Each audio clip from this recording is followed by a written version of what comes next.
Previously, I show how I install the solar panel on top of the shed and then pull the PV line inside of the PVC conduit.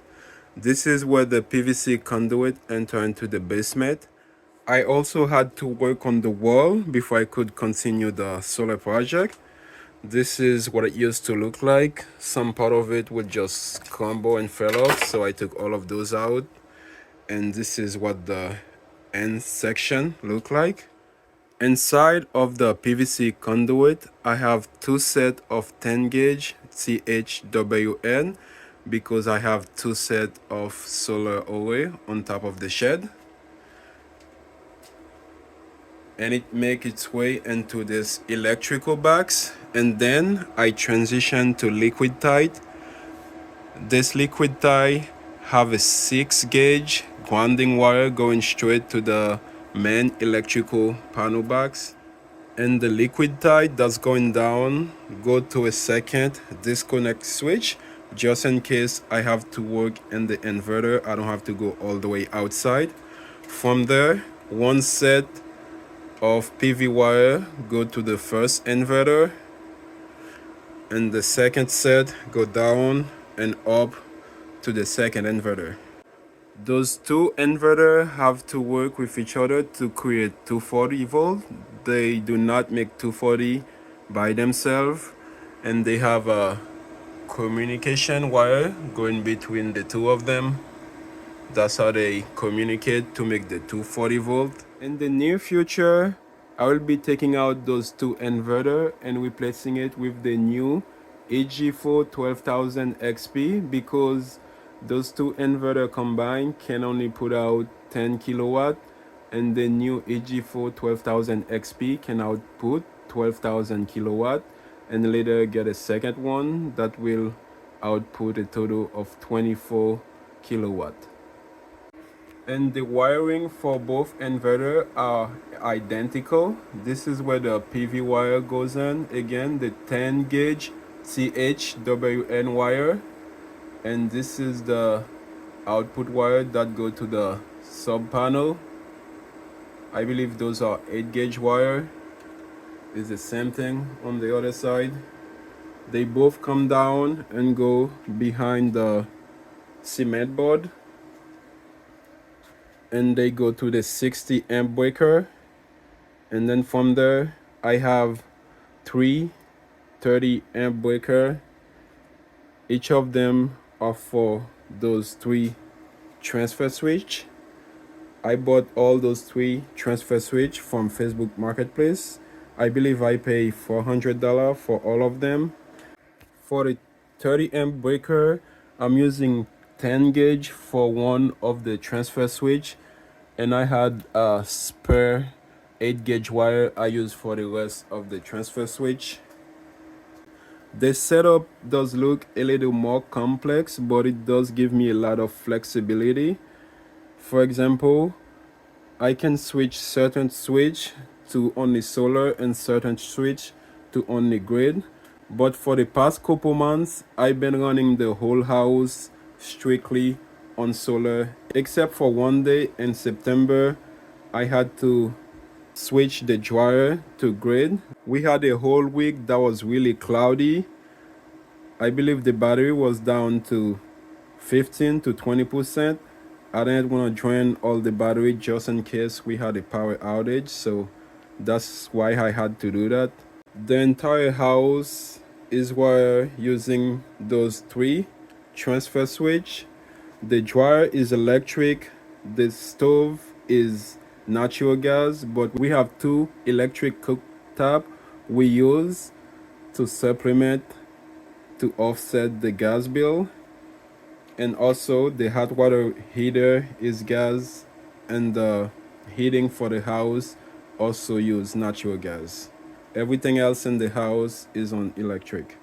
From there, the wire coming to the bottom of the transfer switch come from the solar side, and those metal conduit go to the main electrical panels. And if I have to do maintenance on the system, it is really easy to just flip everything down to put it back to the grid. And when I'm done, I can flip everything back up to gen, but gen in this case means solar. Or if I want to turn everything off, I can just leave it in the middle. I'm not flipping anything right now because I don't want to disturb anybody in the house. I did get this new enclosure and two of the LLS battery, and those are the first two battery that I purchased, and I temporarily wired them like that. I was trying to fit them into this battery case thinking they're gonna be the same size, but they are not fitting in it. I'm thinking of just selling those and just get four more battery. I don't think I'm gonna get the one with the screen. I only got those because I thought I would be seeing I thought I would be able to see the cycle on the screen, but I'm not. I believe you have to use the computer and software to see that. But on those that I got, the older one I have, I can go to the menu and I can see how many cycle I have. So far on this one I have 100. Those DIY battery on this side have bigger cell than the rack battery. The top one should total to 14.32 kilowatt hour, and also the bottom one is the same thing, which bring both of them to 28.64 kilowatt hour. And those two battery, those two on the floor, and the AG4 battery, all of them have the same capacity of 5.12 kilowatt hour, which bring the total capacity of the whole battery to 59.36 kilowatt hour. When we go to work for the week, the battery are charging during the day, and we do use some of it during nighttime. But by the mid to the end of the week, those battery will be sitting at full until we get to the weekend and we start using some of those power and turning the battery back down a little bit. Unless we are washing clothes during the week, most likely those battery will be top off just with the solar array that I have on the shed. This is the front porch where I'm thinking of adding some solar panel to gain some solar production. It's facing west. I am thinking of adding solar panel on top of this because underneath it is not a living area. If something is leaking, it will not be the end of the world. This is the back deck where I'm thinking I could add some more solar panel if I can get the permit for it. And this area will be ideal for early morning till 2 o'clock in the afternoon. This area during the winter season will get sunlight before the shed, so this is also a good spot to put solar panel to get some more solar production. I will be doing all those phases and steps. I always try to cash flow my project. I try not to borrow or go into debt to do those type of project. The solar panel outside are currently meeting my need, but as we heading into December, January, I'm not sure if it's gonna be enough for the winter time. Also, by adding more solar panel in the future, we can transition to a electric hot water heater and also a central heat pump, maybe a electric cooktop.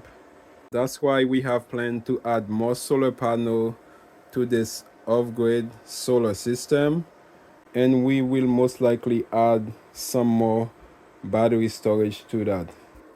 It's close to 2 o'clock. This is what this inverter is currently bringing in. They are identical.